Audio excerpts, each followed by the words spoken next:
विवेक सिंघानिया का नाम तो सुना है ना तुमने। बहुत बड़ा बिजनेसमैन है, हमसे किसी भी चीज़ में कम नहीं है। मैं और तुम्हारे पापा तुम्हारे लिए ऐसा ही कोई रिश्ता ढूंढ रहे थे, और देखो कितनी आसानी से हमें हमारा मनचाहा रिश्ता मिल भी चुका है। और तुम हो कि इस रिश्ते से इनकार कर रही हो। वो अपनी जान से प्यारी बेटी की आंखों में आंसू देखकर तड़प उठी थी और उसे समझाने लगी, लेकिन मामा दिल नहीं मानता। वो बेबसी से उंगलियां चटकाते हुए बोली, तो दिल को राजी करो सुमोना। शुरू शुरू में हर लड़की को ऐसा ही लगता है, लेकिन देखना जब शादी हो जाएगी तो तुम्हें सिर्फ अपना पति ही अच्छा लगेगा। लड़का तो तुम पर दिलो जान से फिदा हो गया है।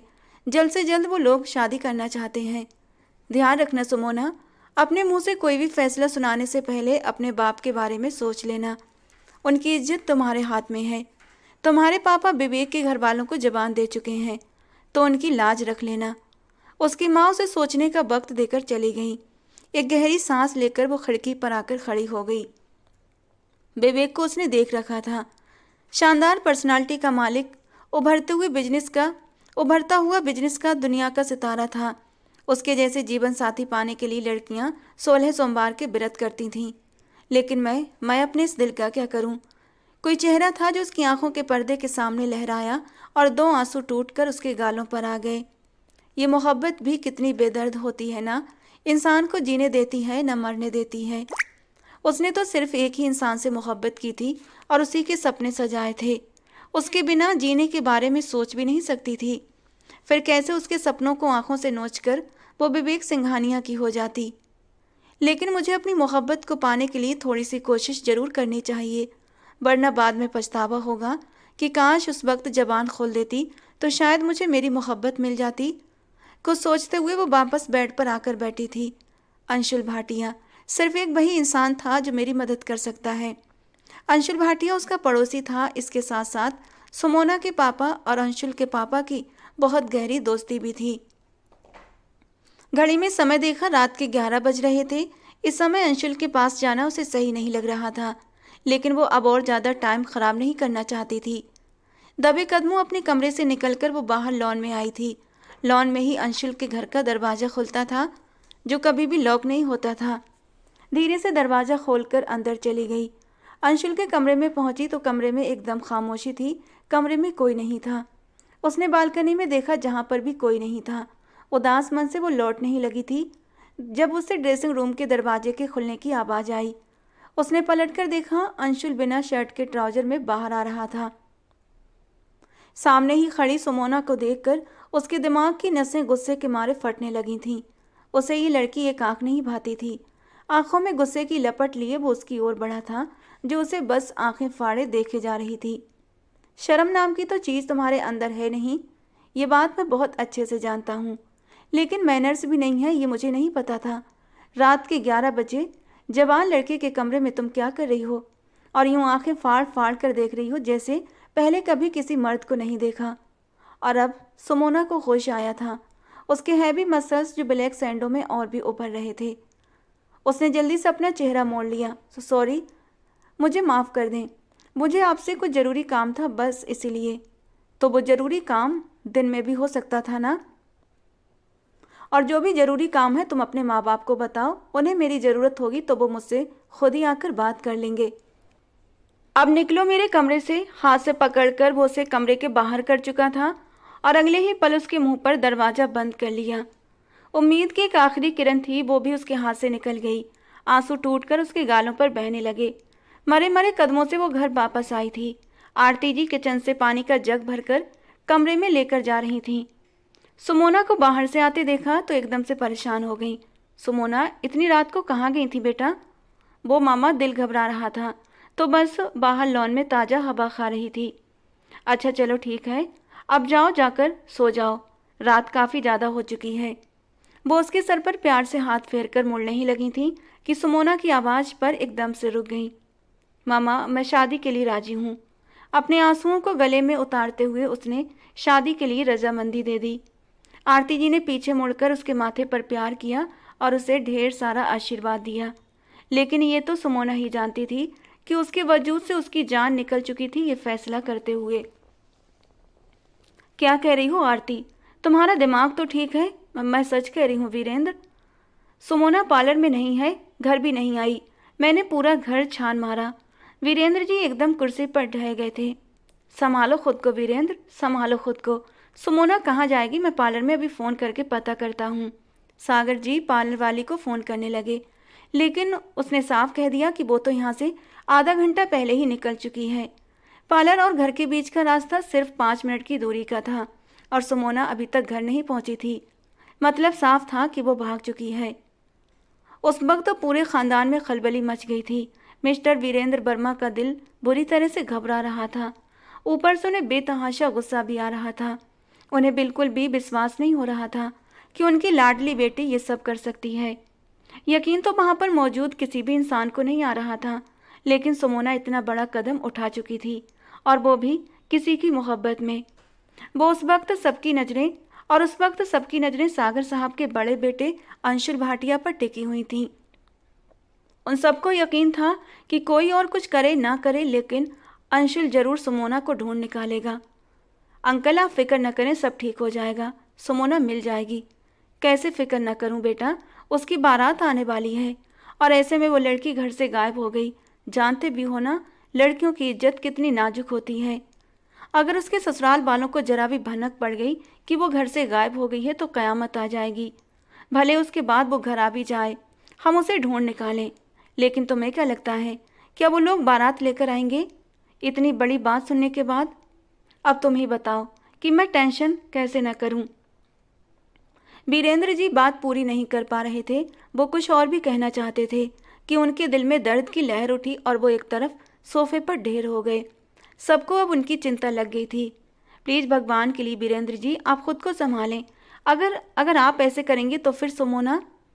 एक तो जी चाहता है सुमोना मेरे सामने हो और मैं उसका गला घोंट कर मार दूं। कैसे अपने बाप की इज्जत रौंद कर इतना घटिया कदम उठाया। ये सब तुम्हारी दी हुई जिद का नतीजा है आरती जी। आज हमारी बेटी हमारे सर में खाक डालकर चली गई है। कैसी माँ हैं आप उसकी परवरिश ही ना कर सकी। आपको अंदाजा ही ना हो सका कि आपकी बेटी बाहर किसी से आंख मटक्का कर रही है। बीरेंद्र जी की बात पर वहां मौजूद सब लोगों ने अफसोस से सर हिलाया। ये सच था कि सुमोना ने मां को 2-3 बार दबे दबे शब्दों में इस रिश्ते के लिए मना किया था कि वो शादी नहीं करना चाहती, वो किसी और से मोहब्बत करती है। लेकिन उसकी मां ने उसे डांट डपट कर चुप करवा दिया था। उन्हें लगता था कि शायद डांटने से मामला दब जाएगा और सुमोना की शादी हो जाएगी, वो अपने घर विदा होकर चली जाएगी तो सब कुछ ठीक हो जाएगा। लेकिन उन्होंने जो सोचा था वैसा कुछ भी न हुआ, और अब इस बात का नतीजा वो सब लोग भुगत रहे थे। आरती जी भी अब बुरी तरह पछता रही थी कि काश वो ये बात पहले अपने पति को बता देती तो वो कोई ना कोई हल जरूर निकाल लेते।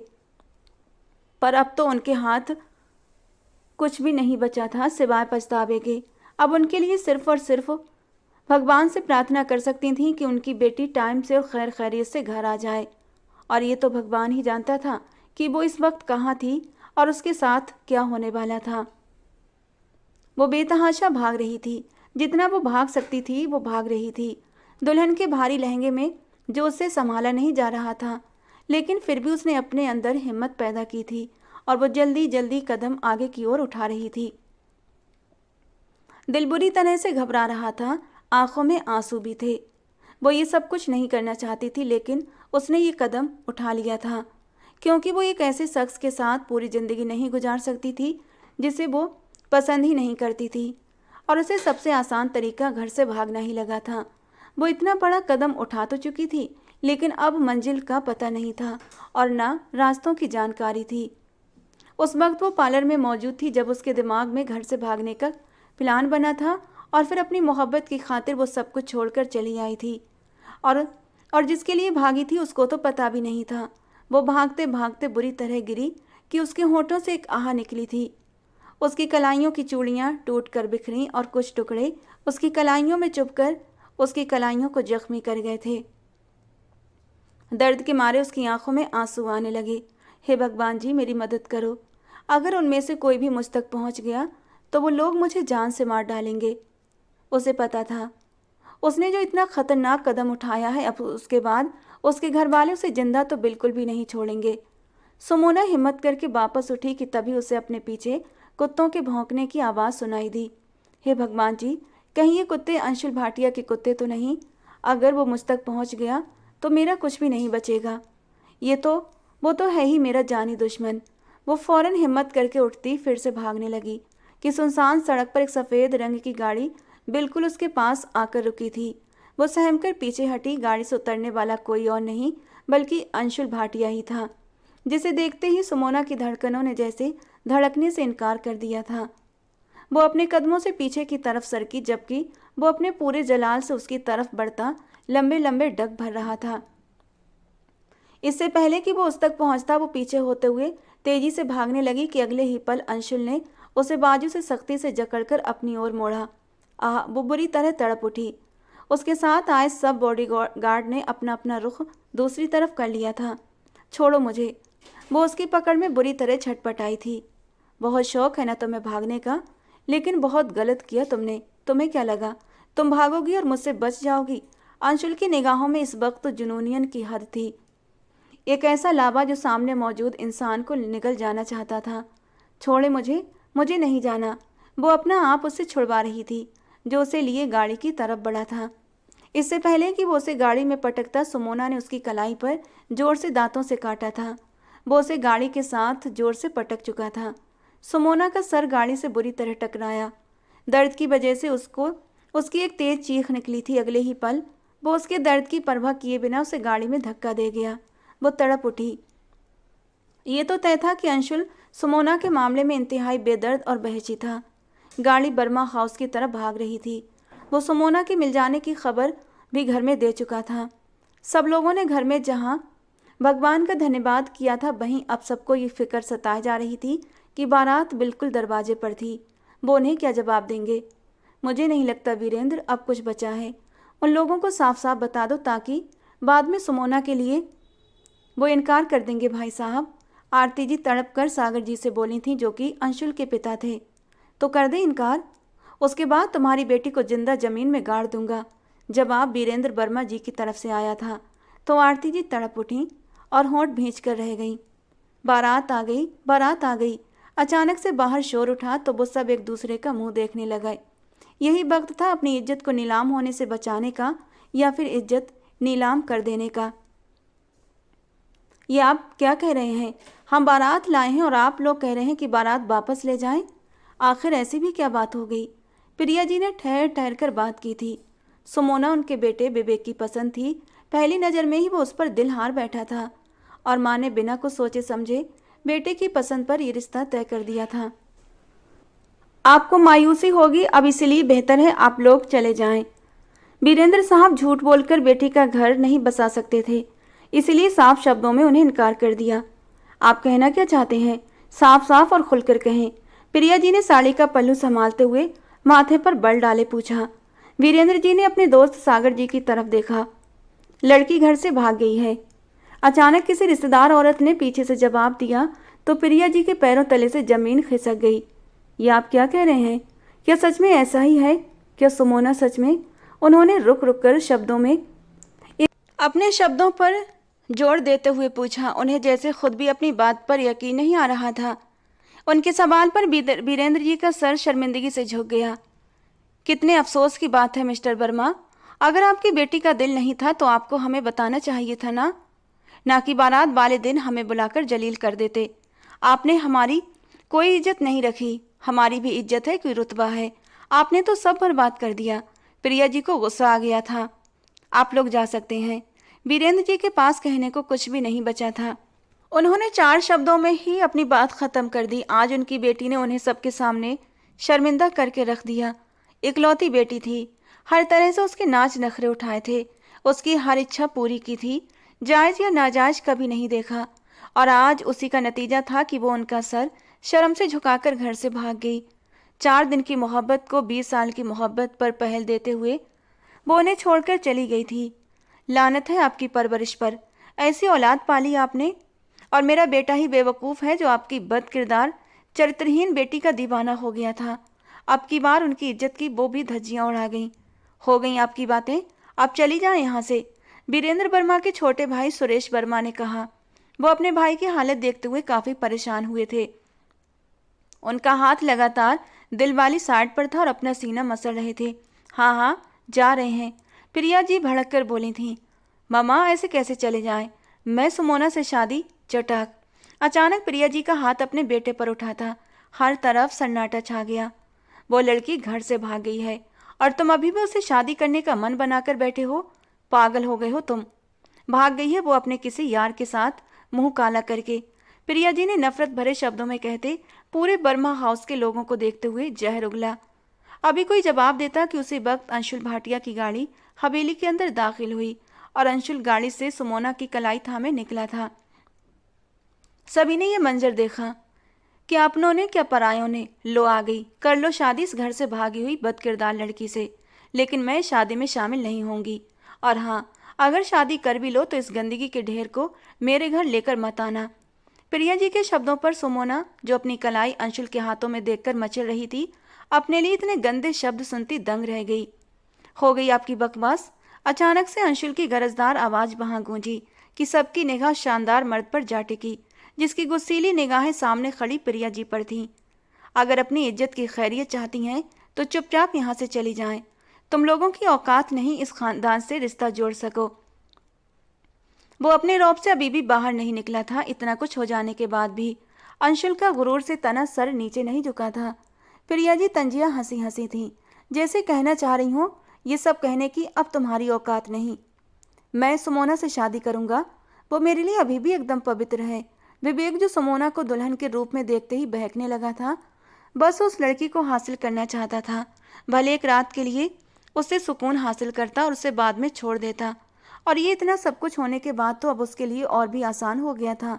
वो उस पर कीचड़ उछाल कर उससे मन भर जाने के बाद उसे छोड़ देता।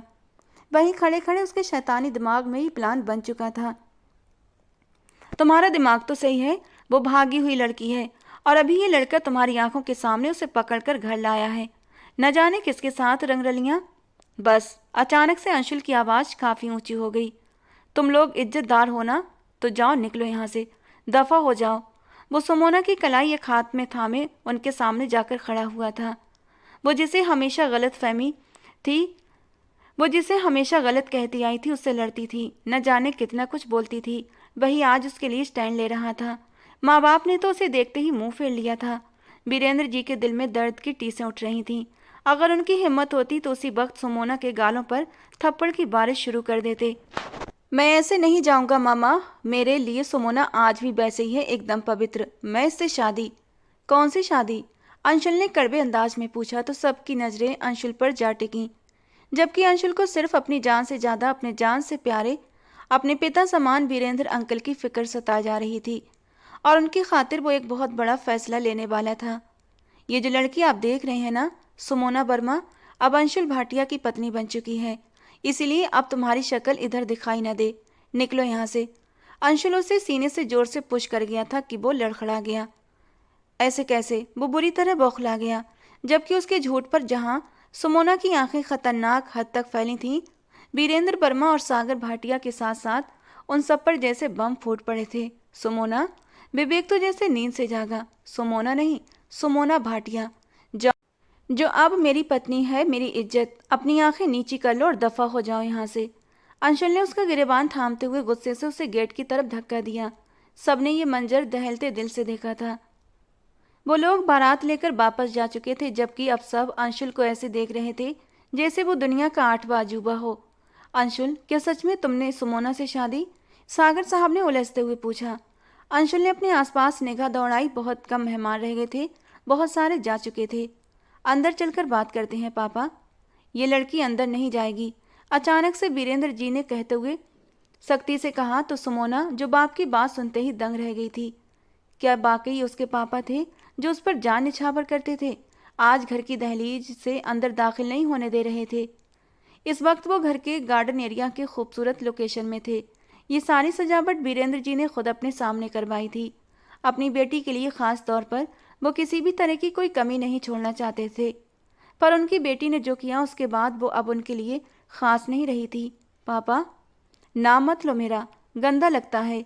वो दुख और दर्द से बोले तो सुमोना की आंखों में आंसू भर आए और तमाशा न लगे इसीलिए अगले ही पल वो सुमोना की कलाई को सख्ती से थामे अंदर बढ़ गया और सीधा ले जाकर स्टोर रूम में आकर सख्त ठंडे फर्श पर फेंक दिया। वो बैलेंस न रख पाई और जमीन पर गिरी थी। पलटकर उस खूबसूरत शानदार मर्द को देखा जो सबके सामने उसके लिए स्टैंड तो ले गया था, लेकिन उसकी सजा में कोई कमी नहीं छोड़ने वाला था। तुमने जो कारनामा किया है ना, वो तुम्हारे माँ बाप के लिए गाली से कम नहीं। अब जब तक तुम जिंदा हो इसी काल कोठरी में रहोगी, समझी तुम?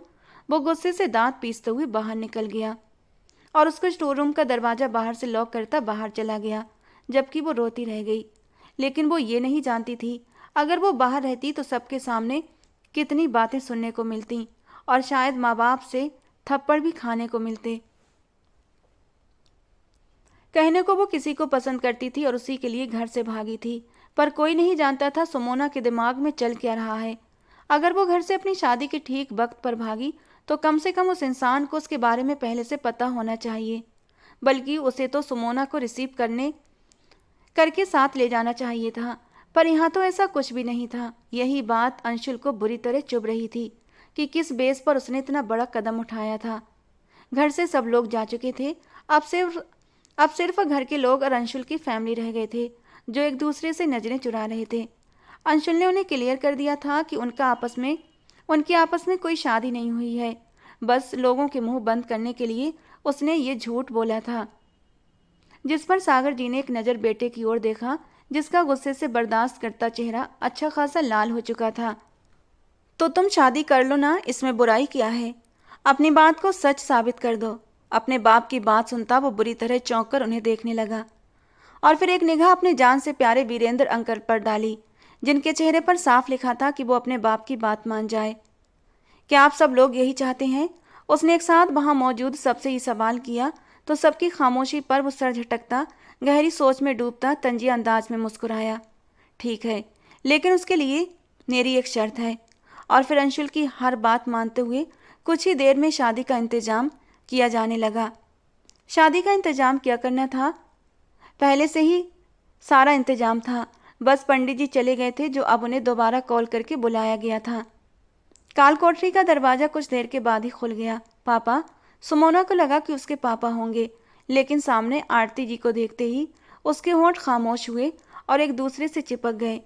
मामा, वो उनके करीब जाने लगी कि आरती जी ने हाथ उठाकर उसे वहीं रोक दिया। उनकी आंखों की सख्ती देखते हुए वो सहम गई।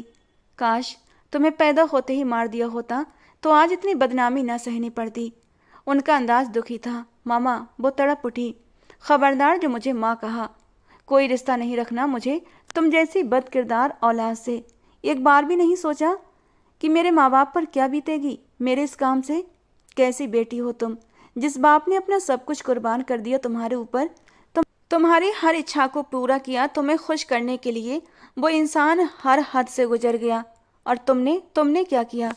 उस इंसान को पूरी दुनिया में बदनाम कर दिया। उनके शब्दों पर सुमोना का सर झुक गया। बस बहुत हो गया। तुम अपना रुतबा, अपना मान और अपना एतबार सब कुछ खो चुकी हो। वो अपने आंसू पोंछते हुए ठंडे शब्दों में बोली। कुछ देर में तुम्हारी और अंशुल की शादी है और प्लीज भगवान के लिए इस बार हमें शर्मिंदा मत करना, वरना इनकार की सूरत बाप को और मुझे जहर देकर मार देना, क्योंकि अब तुम्हारा इनकार तुम्हारे बाप को सीधा मौत के मुंह में ले जाएगा। फैसला कर लो, तुम्हारी शादी या फिर तुम्हारे बाप की अर्थी। मामा, वो तड़प उठी थी। कहा ना, नाम मत लो अपनी गंदी जबान से। तुम माँ बोलती हो तो माँ शब्द भी अब बुरा लगने लगा है। तुम इस काबिल नहीं हो कि तुमसे कोई रिश्ता रखा जाए। चलो मेरे साथ। वो गुस्से से उसकी कलाई थामे वहां से बाहर निकली। उसे लिए राहदारी से गुजरती बाहर लॉन में आ गई, जहां शादी की सारी तैयारियां पूरी थीं। उसे एक तरफ लाकर पटकने वाले अंदाज में बिठा दिया गया कि वो एकदम से सिसक उठी। पंडित जी ने शादी के मंत्र दोहराना शुरू कर दिए। वो बस अपने होंठ सीकर बैठ गई। उसे पता था जिस इंसान के नाम उसकी जिंदगी जोड़ी जा रही है, अच्छे से जानती थी उसने उसका जीना हराम कर देना है। बिना कुछ कहे उसने शादी की हर रस्म पूरी की थी। यही हाल अंशुल का भी था। होंठ नीचे वो चेहरे पर सख्ती लिए हर रस्म पूरी करता जा रहा था। थोड़ी ही देर में शादी संपन्न हुई थी। अंशुल ने आगे बढ़कर वीरेंद्र जी के हाथ थाम लिए और फिर झुककर उनका आशीर्वाद लिया। अगर उससे पूछा जाता कि तुम्हारे बाप और वीरेंद्र जी में से तुम्हें सबसे ज़्यादा प्यारा कौन है, तो शायद वो फैसला नहीं कर पाता, क्योंकि उसे वीरेंद्र जी से अपने बाप से कम मोहब्बत नहीं थी और यही रीज़न था कि वो सब कुछ जानते हुए भी इस लड़की से शादी कर गया था, इसे अपने नाम के साथ जोड़ गया था कि बस उसके वीरेंद्र अंकल को कोई दुख ना हो।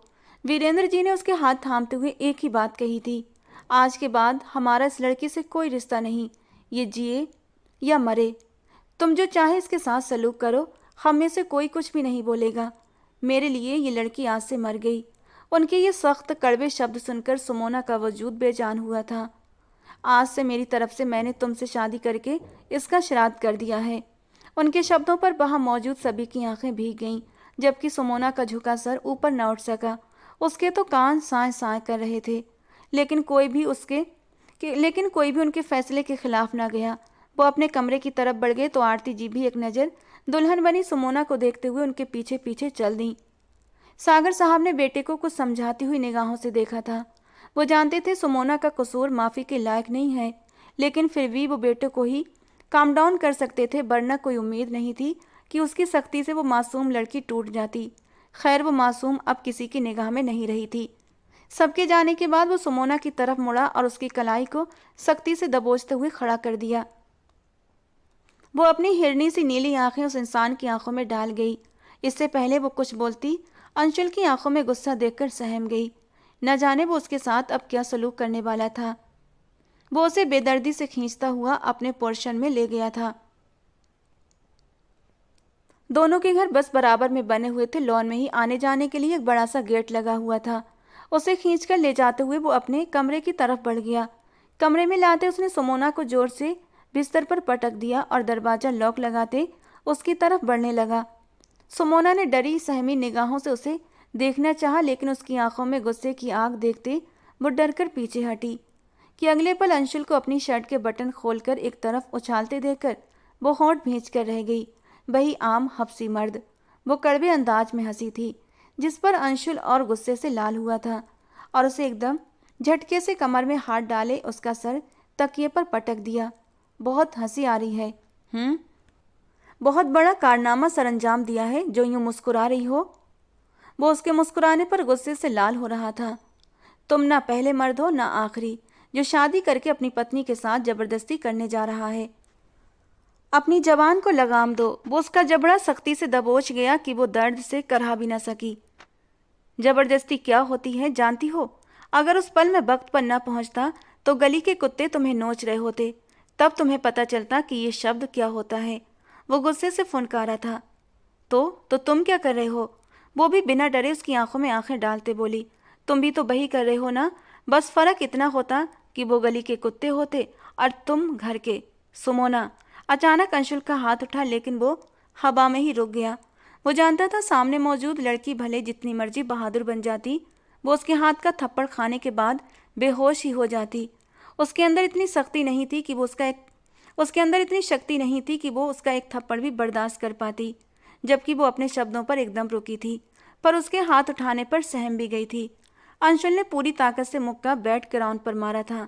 मेरा इतना बर्दाश्त मत आजमाओ, वरना अपने हाथों से गला घोंटकर मार दूंगा तुम्हें। वो इंतहाई सर्द और रहस्यमयी अंदाज में बोलता तो वो इस बार चुप हो गई, जबकि वजूद कांप कर उसके डरने की गवाही दे रहा था। और तुम्हें क्या लगता है कि मैं तुम्हारे करीब आऊँगा? वो उसे अब तिरस्कार की नज़रों से देखते हुए पीछे हटा था। है क्या तुम में ऐसा जो मैं तुम्हारे करीब आऊँ, जिसको देखते ही मेरा मन करे तुम्हारे करीब आने का? उसकी बात पर सुमोना के कानों से धुआं निकलने लगा। तुम्हारी इतनी औकात नहीं कि तुम्हें अंशुल भाटिया अपनी संगत के पल दे। मेरी पत्नी बनने की तुम में एक भी क्वालिटी नहीं। तुमसे शादी तुम्हें पत्नी बनाने के लिए नहीं, बल्कि अपने जान से प्यारे वीरेंद्र अंकल की इज्जत बचाने के लिए की है। वीरेंद्र अंकल के झुके कंधों को देखते हुए की है। पर तुम्हें क्या?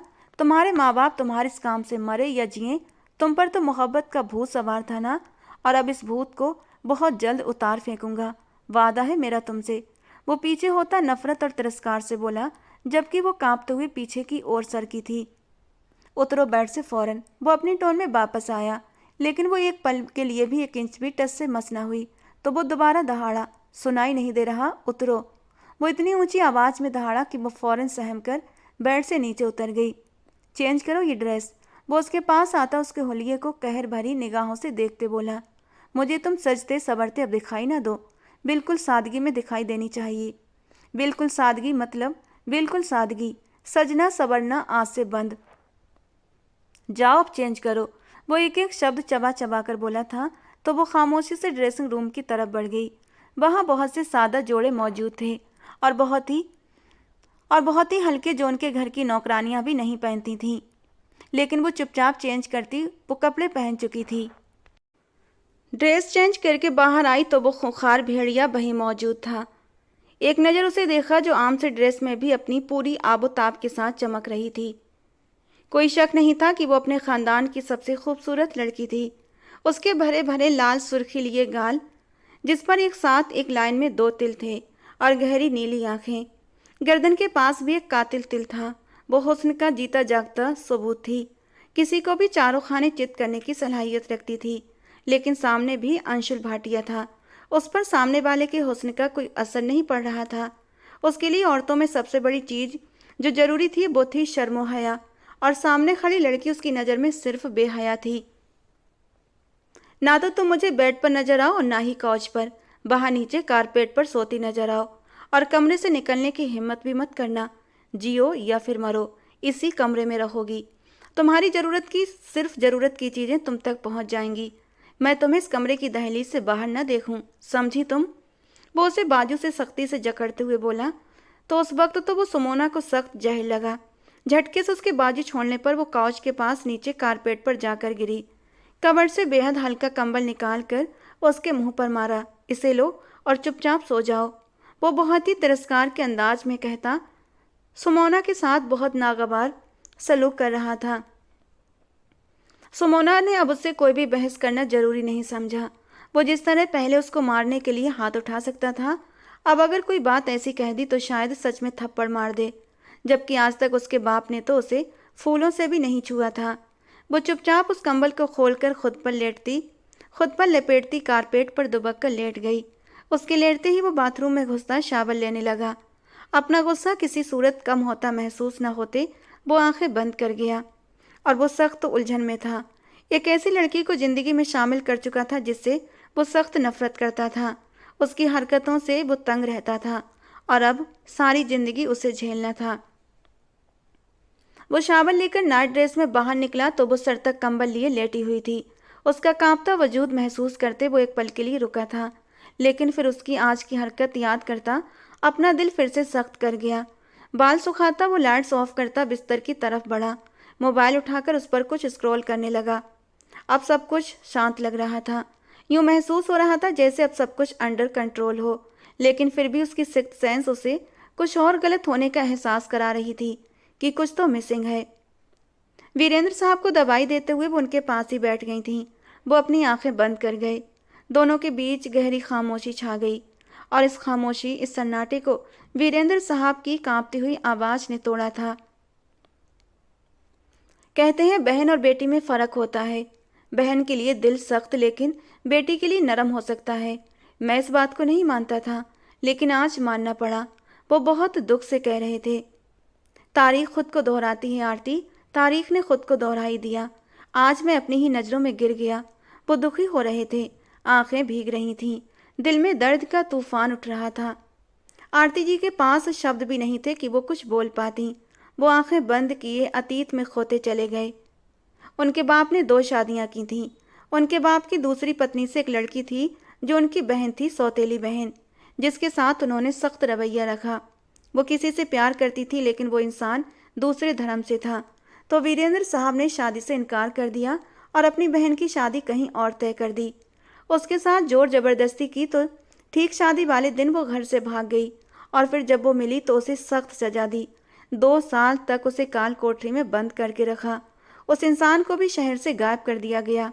वो बहुत रोई थी, लेकिन फिर वीरेंद्र साहब ने जरा भी बहन पर तरस न खाया, और 2 साल के बाद जोर जबरदस्ती से उससे डरा धमकाकर उसकी शादी काम से खानदान में कर दी।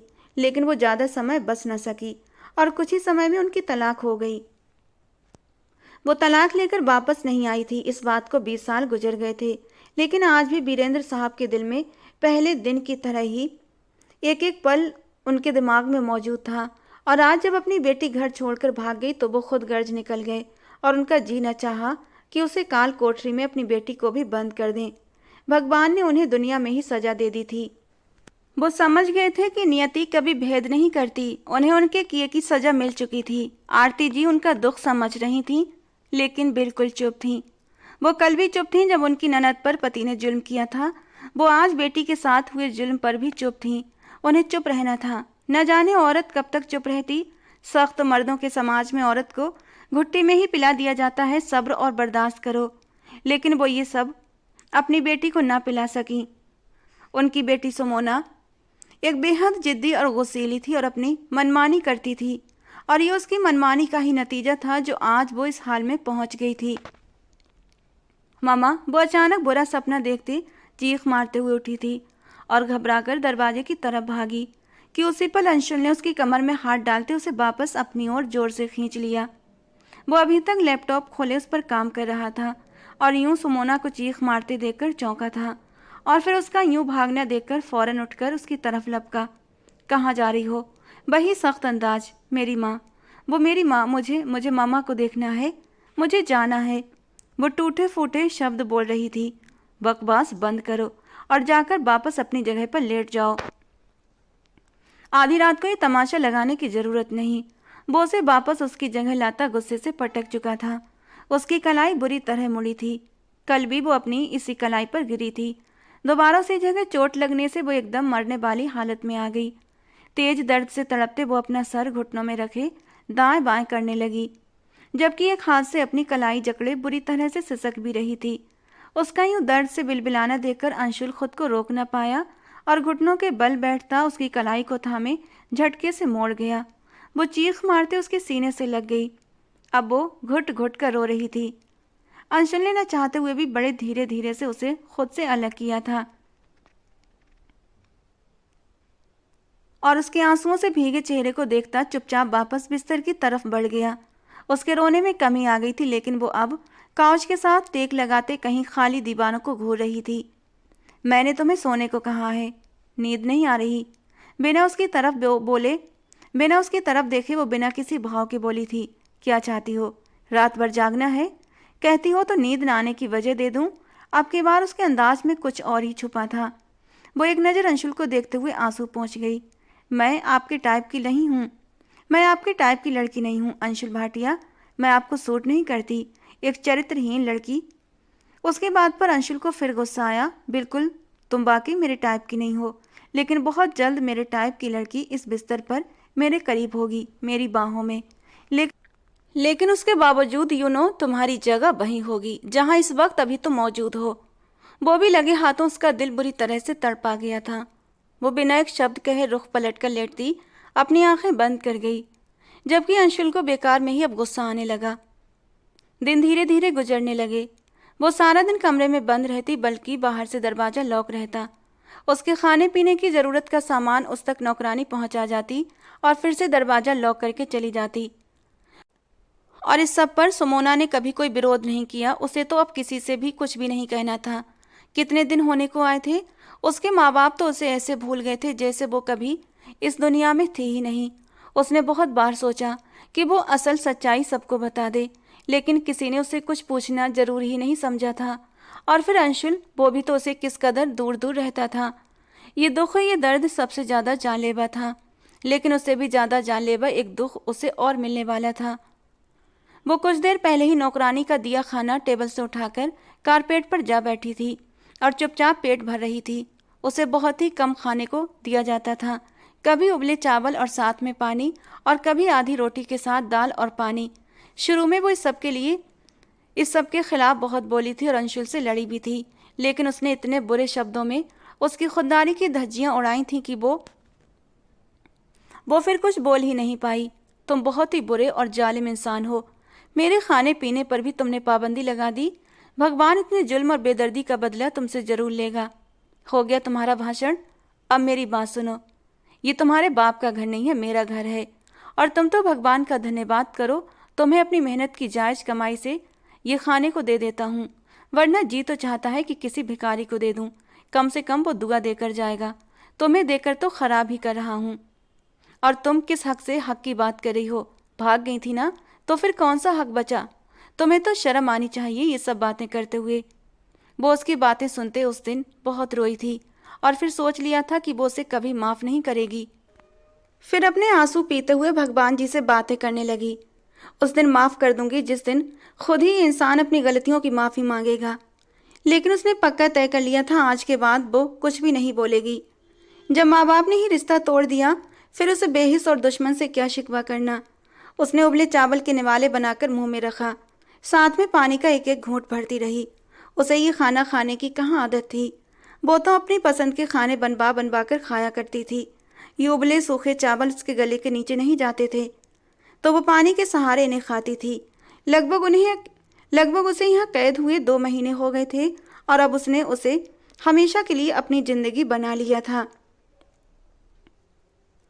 अक्सर रातों को वो कमरे में नहीं आता था। वो सारी रात डर कर गुजार देती, लेकिन उसके ना होने के बावजूद भी वो न सोफे पर सोई न उसके नरम बिस्तर पर। वो खुद को इसके काबिल ही नहीं समझती थी या उस इंसान को खुद के काबिल नहीं, ये तो वही जानती थी। दरवाजा धीरे से खुला। अंदर आने वाली एक लड़की थी जिसका नाम श्रेया था। उसके साथ ही चलता हुआ अंशुल भी अंदर दाखिल हुआ। वहाँ अंशुल, आपका कमरा तो बहुत प्यारा है, वो लड़की खुशी से चहकते हुए बोली, जबकि सुमोना का निवाला बना हाथ वहीं थम गया। इन 2 महीनों में कम खाने की वजह से वो बहुत कमज़ोर हो गई थी। उसका रंग रूप तो बिल्कुल मुरझा गया था, लेकिन उसका वजूद जो पहले भरा भरा हुआ करता था, अब एकदम से वो पतली दुबली हो गई थी और अपनी उम्र से कुछ कम ही लगने लगी थी। कैसा लगा कमरा मेरी जान को? एक नज़र सामने बैठी सुमोना को देखते हुए वो श्रेया की तरफ घूमा था। लेकिन अंशुल, जब मैं इस रूम में आऊँगी तो अपनी मर्जी से सब कुछ सेटिंग चेंज करूँगी, वो इतराकर बोली थी। जैसे तुम चाहो, वो भी धीमा सा मुस्कुराया, जबकि सुमोना लगातार श्रेया को घूरे जा रही थी। वैसे हमारी शादी के बाद जब मैं इस कमरे में दुल्हन बनकर आऊँगी तो इसे कहाँ सेट करेंगे? वो उसके जरा सा करीब होती उसके कान में झुककर बोली कि उसके होंठ अंशुल के कान की लौ से टकराए थे। हमारी हवेली में काल कोठरी है, इन जैसों की जगह वहीं है, डोंट वरी। वो उसका हाथ थामे दरवाजे की तरफ बढ़ा था। श्रेया, अचानक से सुमोना की आवाज़ सुनते जहां अंशुल दंग हुआ था, वहीं श्रेया का रंग उड़ा था। वो हाथ साफ करती उसके करीब आई। जिस दिन तुम इसकी दुल्हन बन के आओगी ना इस कमरे में, वो मेरी ज़िंदगी का सबसे खूबसूरत दिन होगा। समझो, मेरी होली दिवाली होगी उस दिन। 2 खुशियाँ मिलेंगी एक साथ। सुमोना के चेहरे पर मुस्कान थी, कमजोरी के बावजूद भी उसका चेहरा दमक रहा था। अंशुल को उसके सामने श्रेया बहुत कम लगी। पूछोगी नहीं कैसी खुशी? चलो मैं बता देती हूँ। एक तो इस कमरे से रिहाई, हमेशा हमेशा के लिए। इस कमरे से वो काल कोठरी मुझे स्वर्ग से कम नहीं लगेगी। उसकी बात पर अंशुल ने होंठ मींच लिए। और दूसरी खुशी, जो जैसा होता है उसे वैसा ही वर मिलता है। तुम इनको और ये तुम्हें डिजर्व करते हैं, एक जैसे हो तुम दोनों। सुमोना के शब्दों में नफरत और तिरस्कार क्या कुछ नहीं था। अंशुल को उसके इतने एटीट्यूड पर एकदम से गुस्सा आया था। वो 2 महीने में उसे इतनी तकलीफ देने के बाद भी उसकी अकड़ को तोड़ नहीं पाया था। श्रेया ने दांत पीसते हुए एक नज़र उसे और फिर अंशुल को देखते वहां से कदम बाहर की तरफ बढ़ा दिए। अंशुल भी उसे घूरता हुआ दरवाजा लॉक करता बाहर चला गया, जबकि वो वापस कारपेट पर आकर बैठी अपना खाना ख़त्म करने लगी, बिल्कुल किसी शांत अंदाज में। लेकिन जानती थी अब कुछ ही देर के बाद वो ज्वालामुखी बना अंदर आएगा, और वैसा ही हुआ। अंदर आते ही उसने दरवाज़ा लॉक किया। वो जो बर्तन समेट रही थी उसे ज्वालामुखी अंदाज में अपनी तरफ बढ़ता देखकर रुक गई। उसको बालों से जकड़ता उसका चेहरा अपनी ओर मोड़ा। क्या समझती हो तुम खुद को? कौन डिजर्व करता है मुझे, अब तुम मुझे बताओगी? उसका लापरवाह अंदाज अंशुल को सुलझाने के लिए बहुत था। झटके से उसके बाल छोड़ता वो उसे नरम बिस्तर पर जाकर गिरी थी। कितने लंबे अरसे के बाद उसने ये नरमी महसूस की थी, तो वो कड़वे अंदाज में हंस पड़ी। पूरी दुनिया में आपको यही मिली थी, पर आपका भी कसूर नहीं। इंसान के बड़े बोल उसके आगे आते हैं। वो अब भी उसका खून जला रही थी। क्या कहना चाहती हो तुम? क्यों मरना है मेरे हाथों से? कंधों से झंझोड़ते हुए अपने सामने कर गया। हाँ, मरना है मुझे, मार दो मुझे, जान छूटे आपकी भी और मेरी भी। अब की बार वो पागलपन के अंदाज में चिल्लाई। अपनी आवाज़ नीची रखो, वरना गले से खींच लूँगा। इतने दिनों के बाद फिर से दोनों के बीच झगड़ा हुआ था। वरना तो आपस में बात करना ही बंद कर चुके थे। इतनी आसान मौत तो कभी नहीं दूंगा तुम्हें। जो जिल्लत तुमने दी, अभी तो उसका एक हिस्सा भी तुम्हें वापस नहीं दिया गया है। और जो जिल्लत आपको शरिया से मिलने वाली है ना, उसके बारे में आपका क्या ख्याल है? वो भी बराबर बोली थी, बको मत, जो कहना है साफ साफ कहो। वो माथे पर बल डाले बोला, ये तो आपको वक्त बताएगा। तो तुम बता दो ना। वो उसकी नाजुक सी कमर में अपनी उंगलियां घुसाता, उसकी नाजुक कमर में अपना दिल डूबता महसूस कर रहा था। इन 2 महीनों में एक पल के लिए भी वो उससे लापरवाह नहीं रह पाया था। यहाँ तक कि घर का कोई भी इंसान उससे लापरवाह नहीं था। पर अंशुल ने उसे शादी की शर्त ही यही रखी थी कि कोई भी अब उसके और सुमोना के मामले में नहीं बोलेगा। वो उसके साथ जो चाहे जैसा चाहे सलूक करे, और सबने उसकी हाँ में हाँ मिला दी। ये और बात थी कि माँ बाप दोनों ही उसकी शक्ल देखने को तड़पते थे। 2 महीने से उन्होंने अपने जिगर के टुकड़े को नहीं देखा था। अंशुल की शर्त पर होंठ सिए रखना उनकी मजबूरी थी, लेकिन अंशुल ने उसे हर तरह से तकलीफ पहुंचाने पर भी वो चुपचाप उसकी हर तकलीफ सहती जा रही थी, और उसने जबान बिल्कुल सी रखी थी। ये बात अलग थी कि अंशुल को वो पहले से भी ज़्यादा दिल पर लगने लगी थी। वो चाहता था वो कुछ बोले, अपने किए पर शर्मिंदा हो, माफ़ी मांगे। वो उसे माफ़ कर देगा, उसे अपनी पत्नी का दर्जा दे देगा। वो उसकी पत्नी थी, उसकी जायज़ रिश्ते में बंधी पत्नी, और जो कुछ उसने किया उसकी अच्छी खासी सजा भी उसे मिल चुकी थी। पर वो ये नहीं जानता था वो इन 2 महीनों में कितना बदल गई है।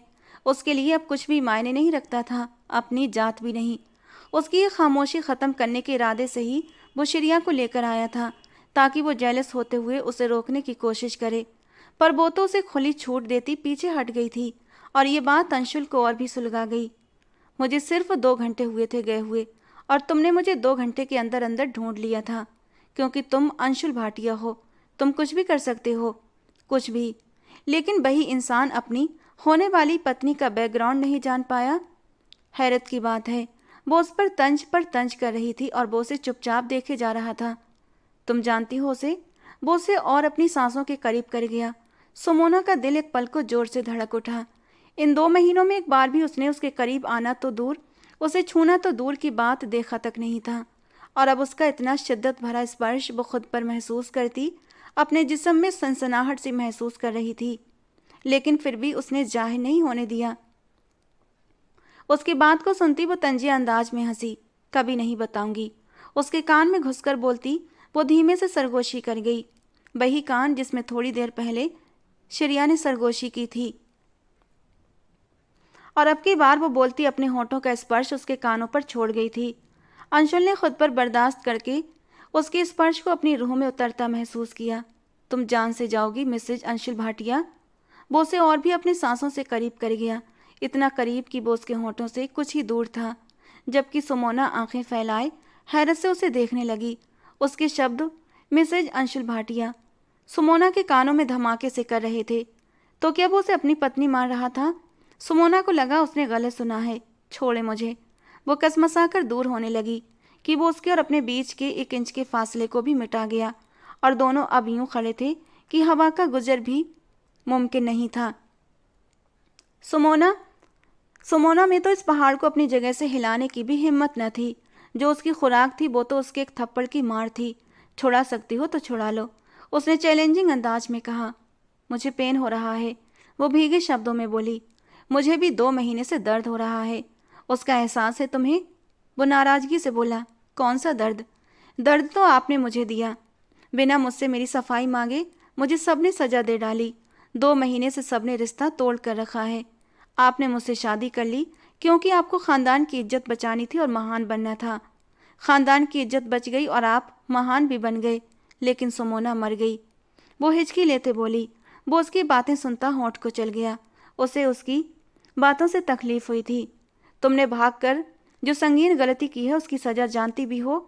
वो बोला तो सुमोना तंजिया हंसी थी। हाँ, सारी ज़िंदगी इस कमरे में कैद रखोगे और मुझ पर मेरी ज़िंदगी तंग कर दोगे, और एक दिन आएगा जब सुमोना मर जाएगी। इस कमरे से सुमोना की लाश निकलेगी। पर कसम है आपको, जिन माँ बाप ने मुझे यूं फेंक दिया उन्हें मेरा आखिरी बार चेहरा मत देखने देना। वो इतनी ज़्यादा कड़वी हो जाएगी अंशुल ने सोचा तक नहीं था। उसके मरने की बात पर जैसे अंशुल के दिल को कुछ हुआ था। वो अंदर से तड़प उठा। और वो एक पल में ही उसके होंठों पर झुकता, उसकी सांसों को इनहेल करता उसे बेबस कर गया। अजीब लड़की हो तुम, दिल भी खुद दुखाती हो और फिर मासूम भी बन जाती हो। वो उसके माथे के साथ माथा जोड़ते गहरा सांस भरते बोला। सुमोना का शरीर बेजान हुआ था। वो तो उसे अंशुल ने थाम रखा था, वरना अब तक वो जमीन पर गिर चुकी होती। थोड़ी देर के बाद वो कांपते हुए होंठों से बोली थी, एक नाजुक सी लड़की जिसके माँ बाप ने पहले दिन से उसके लाड, उसके नाच नखरे उठाए, उसकी हर जिद, हर ख्वाहिश पूरी की कि वो खुद को परियों जैसा समझने लगी थी। और फिर एक दिन माँ बाप ने उसका रिश्ता तय कर दिया, बिना उसकी रजामंदी जाने। बहुत गुस्सा आया। एक बार पूछ तो लेते, जान तो लेते उनकी बेटी के दिल में क्या है, क्या वो इस रिश्ते से खुश है। माँ को बोला कि मत करो शादी। नहीं, दिल राजी। पर माँ ने बाप की इज्जत की दुहाई दे दी और फिर वो लड़की मान गई, राजी हो गई, क्योंकि वो लड़की जिस वजह से शादी के लिए मना करने को बोल रही थी वो वजह खत्म होती दिखाई दी। अंशुल बहुत ध्यान से उसे सुन रहा था। अचानक अगले पल उसने सर उठाकर उसे देखा। फिर बोली, अगर भागना ही होता तो वो लड़की पहले क्यों ना भागी। जब उसके पास बेशुमार मौके आए वो पहले भी तो भाग सकती थी ना। फिर शादी वाले दिन ही माँ बाप की इज्जत को रोल कर क्यों भागी, वो भी अकेली। जिसकी खातिर भागी वो कहाँ था। क्या इन 2 महीनों में उसने तलाश नहीं किया उस लड़की को जिसको उसने भगाया। अंशुल के हाथों की पकड़ उसकी कमर से हट गई। सुमोना ने एकदम से उसके कॉलर को गुस्से से थामा, वरना वो जमीन पर गिर जाती। कौन सा डाटा मिला तुम्हें मेरे मोबाइल से इन 2 महीनों में कि मैं चरित्रहीन साबित हो गई। उसका एक एक शब्द सच्चा था। फिर तुम क्यों भागी। अंशुल को उलझन हुई। अब की बार वो फिर से तंजिया मुस्कुरा दी। नहीं बताऊंगी, जो करना है कर लो।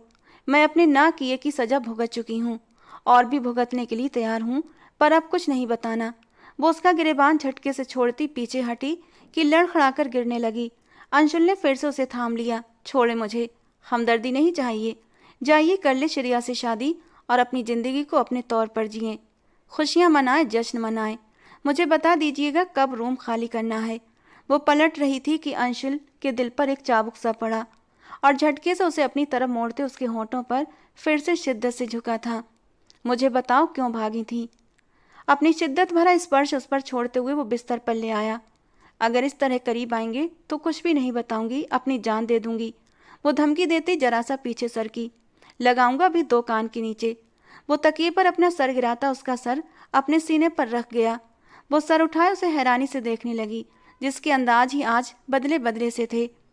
कहीं इसे सब कुछ पता तो नहीं चल गया। वो आंखें बंद करते गहरी सोच में था। सुमोना ने पीछे हटना चाहा कि वो उसे और भी करीब कर गया। इन 2 महीनों में तुम्हारा मोबाइल मेरे पास था, कभी खोलकर चेक नहीं किया उसे। वो उसकी तरफ करवट लेता धीरे से उसके गालों पर उंगली से ट्रेसिंग कर रहा था। सुमोना का दिल जोरों से धड़कने लगा। एक तरफ दिमाग कहता खोलकर चेक करूं, किस लिए भागी थी। फिर दिल कहता नहीं, सुमोना एक पवित्र और साफ लड़की है। वो उसे आज अपनी फीलिंग्स बता रहा था और वो बिल्कुल बेसुध लेटी उसे बिना पलक झपके देखे जा रही थी। वो अब कौन से राज का खुलासा करने वाला था। फिर न जाने क्या दिल में आया। 3 दिन पहले तुम्हारा मोबाइल ओपन किया, चार्जिंग ख़त्म थी तो चार्जिंग पर लगाया। फिंगर से ट्रेसिंग करता अब उसकी गर्दन पर और फिर धीरे धीरे वो नीचे की ओर जा रहा था। उसकी खूबसूरत धड़कनों का उतार चढ़ाव महसूस करता वो अपने आप पर कंट्रोल खो रहा था। और फिर तुम्हारे यहाँ से भागने का राज तो ना खुला, लेकिन एक राज और खुल गया। वो उसके हाथ पर अपना हाथ एकदम से रख गई, जो नीचे की तरफ शरारत करता हुआ जा रहा था। सुमोना की सांसें रुकी हुई थीं। अंशुल ने गहरी निगाहों से उसकी ओर देखा। अगले ही पल उसके ऊपर हुआ। मैं नहीं जानता था मुझ जैसा सड़ियल, गुस्सैल और खड़ूस तुम्हें इतना अच्छा लगता है। वो अब की बार धीमी आवाज में सरगोशी करता उसे बहुत कुछ जता गया था। सुमोना की आंखों से आंसू बहते तकिए में कहीं खोने लगे। अंशुल ने धीरे से झुकते उसकी आंखों पर होंठ रख दिए। इतना प्यार करती थी तो मुझे बताया क्यों नहीं। वो उसके गाल के साथ अपनी हल्की बियर्ड रब करता उसे सिसका गया। नहीं, नहीं करती प्यार। वो मना करने लगी तो वो शिद्दत से उसके गाल पर काट गया। ऐसे कैसे नहीं करती। तुम्हारे मोबाइल में अपने नाम का फोल्डर चेक कर चुका हूँ और पूरी गैलरी मेरी तस्वीरों से भरी पड़ी है और तुम इनकार कर रही हो। वो अचानक ही उसकी गर्दन पर लब बाइट बना गया और वो तड़प गई। अब जल्दी से बताओ भागी क्यों, वरना इतना बड़ा सच जानकर तुम्हें मुझसे कोई नहीं बचा पाएगा। क्या करेंगे आप? वो लड़खड़ाती आवाज में पूछती, उसे अपनी तरफ और उकसा रही थी। तुम्हारी रूह में समा जाऊंगा, ये जानकर कि तुम्हारी नस नस में मैं समाया हुआ हूँ। तुम्हें लगता है तुम्हारे करीब आने के बाद मैं तुमसे माफी मांगूंगा? वो उसकी धड़कनों पर अब की बार पकड़ जमाता उसे सहमा गया था। नहीं अंशुल, प्लीज नहीं।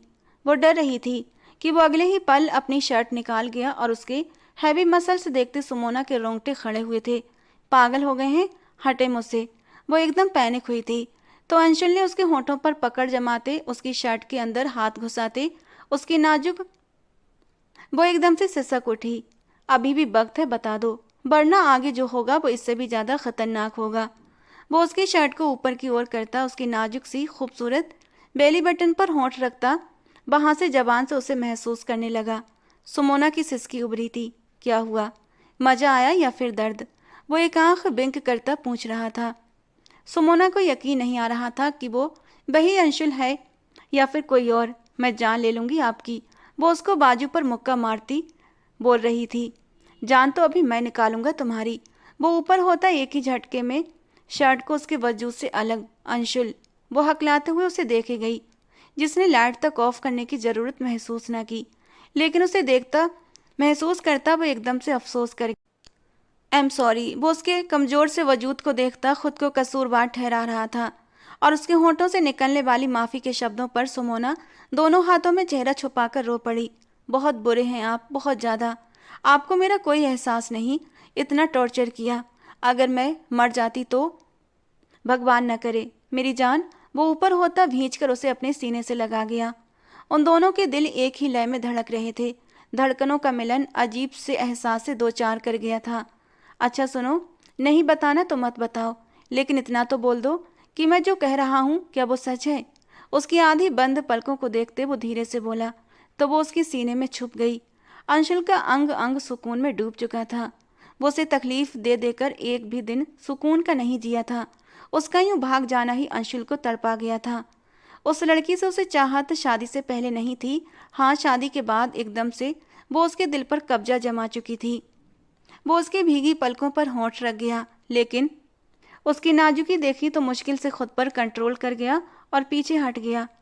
कहाँ तो उसका करीब आना सुमोना को तकलीफ दे रहा था और कहाँ अब एकदम से उसका पीछे होना भी सुमोना को बुरा लगा था। क्या हुआ? मायूस हो गए? वो अपना रुख दूसरी तरफ मोड़ती उसे बर्दाश्त के कड़े मरहले पर पहुंचा गई थी। पागल हो गई हो? मैं भला ऐसा क्यों सोचूंगा? उसका चेहरा अपनी तरफ मोड़ता उसे खुद से लगा गया। बेकार की सोचे मत पालो, बेकार की सोचे मत पालो। याद होगा तुम्हें क्या कहा था तुमसे कि बीबी उसे बनाऊंगा जो मेरे स्टैंडर्ड की होगी। वो उसके बालों में हाथ फेरता गंभीर शब्दों में बोला। तभी पीछे हट गए ना? वो शिकवा करते अंदाज में बोलती उसे चौंका गई। सह पाओगी मुझे? वो उसके करीब होता गंभीर शब्दों में सरगोशी कर गया तो सुमोना के रोंगटे खड़े हो गए। कोई शक है? अचानक से उसकी बात पर अंशुल ने दांत देती नजरों से उसे देखा। वो उसके माथे पर होंठ रख गया। इन 2 महीनों में तुम कितनी कमजोर हो जाओगी मुझे अंदाजा नहीं था, और इतनी जिद्दी होगी ये भी अंदाजा नहीं था। मतलब? वो उसके सीने पर सर रखे पूछने लगी तो वो उठकर साइड दराज खोल गया और फिर कबर्ड के अंदरूनी पट खोल दिए, जिन्हें आज तक सुमोना ने छुआ भी नहीं था। वहां ढेरों खाने पीने की चीजें देखकर सुमोना दंग रह गई। स्नैक्स, ड्राई फ्रूट्स और कबर्ड के तरफ रखा एक छोटा सा रूम फ्रिज, जिसे बस वो हसरत से देखती रहती थी, कभी भी खोलने की कोशिश नहीं की। उसमें तरह तरह के खाने की ढेरों चीजें देखकर उसका मुंह खुला का खुला रह गया। ये सब तुम्हारे लिए था सुमोना, सिर्फ तुम्हारे लिए। लेकिन तुमने तो देखना भी गवारा नहीं किया। मैं रातों को कमरे में नहीं आता था ताकि तुम सुकून से बेड पर लेट सको, लेकिन सुबह जब देखता था तुम नीचे जमीन पर ही सो रही होती थी और बेड की चादर पर एक भी सिलवट नहीं होती थी। माना जालिम हूँ, लेकिन इस कदर जालिम नहीं था। वो अपनी गलती मान रहा था। उसे प्यार से बाहों में भरता, फ्रिज के पास आता, वहां से जूस निकालता, उसकी तरफ बढ़ा गया। सुमोना ने रोती आंखों से जूस होंठों से लगा लिया। ढेर सारा ड्राई फ्रूट्स लेता वो उसके पास बिस्तर पर आ गया, जो अब कंबल में घुसी हुई थी। शर्ट पहन लो, ठंड है। वो उसे सिर्फ पैंट में घूमते देखकर कहे बिना न रह सकी। तो आखिर बोल ही दिया तुमने। तुमसे खुद को गर्म करूंगा ना, तुम हो ना मेरे साथ। उसकी नाक के साथ नाक रब करता वो उसे बहुत प्यारा लगा। बड़े प्यार से उसे खुद में समेटता हुआ वो उसके सारे गिले शिकवे दूर कर गया था। उस रात दोनों ने एक दूसरे की खताओं को माफ़ करके जिंदगी में आगे बढ़ने का फैसला कर लिया। वो माँ बाप के सीने से लगी तो उनको एक सुकून सा मिला और 2 महीनों में वो भी सब कुछ भुलाए बेटी को गले लगा चुके थे। वो भी अपने माँ बाप को देखने के लिए तड़प रही थी। सारी नाराज़गी भुलाए वो माँ बाप को भी माफ़ कर चुकी थी। और फिर एक राज खुला, क्योंकि सभी जान गए थे सुमोना अंशुल से मोहब्बत करती थी।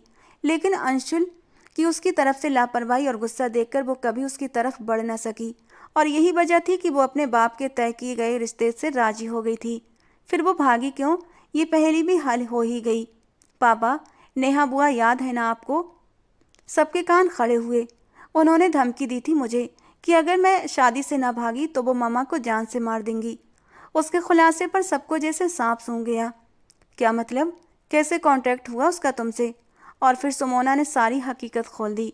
श्रेया उसकी दोस्त जो नेहा की बेटी थी, जो अपनी माँ की साजिश का हिस्सा थी, उसके जरिए वो सुमोना की ज़िंदगी से खेलने लगी। उन्हें तो यही लगा कि सुमोना को उसके इस कदम पर घर वाले जान से मार देंगे। लेकिन अंशुल ने शादी कर ली। यहाँ भी नेहा ने मात खाई। लेकिन जब ये पता लगाया कि सुमोना अंशुल की कैद में है तो नेहा ने बहुत चालाकी से श्रेया को अंशुल की ज़िंदगी में साजिश के तहत शामिल कर दिया। अंशुल जानबूझकर सुमोना को जलाने की खातिर श्रेया को बाहर से लेकर आया था। सुमोना के सब्र का बांध टूटा और उसने सब कुछ बताने का फैसला किया, जिसे अब तक जानबूझकर अपने सीने में राज रखा था। नेहा इतना गिर जाएगी, मेरी बेटी को इस्तेमाल करेगी, मैंने सोचा नहीं था। आरती जी बेटी को गले लगाते अफसोस से बोली। सब घर वालों ने सुमोना से माफ़ी मांगी थी, जिन्होंने बिना उससे सफाई मांगे उसे सज़ा सुना दी थी। सुमोना ने भी अपने घर वालों को सच्चे दिल से माफ़ कर दिया था। वो जो बचपन से ही अंशुल से मोहब्बत करती आ रही थी, लेकिन उसके सख्त रवैये की वजह से कभी उसकी तरफ कदम ना बढ़ा सकी, आज उसे उसका प्यार मिल चुका था और उसके सदके उसने अपनी सारी तकलीफ़ों भरे दिन भुला दिए थे। तो दोस्तों, आज की हमारी ये कहानी आपको कैसी लगी कमेंट बॉक्स में ज़रूर बताना। पसंद आई हो तो प्लीज़ लाइक करना। ऐसी और रोमांटिक कहानियों के लिए हमारे चैनल से जुड़े रहें। मिलते हैं दोस्तों अगली किसी नई और रोमांटिक सी कहानी के साथ।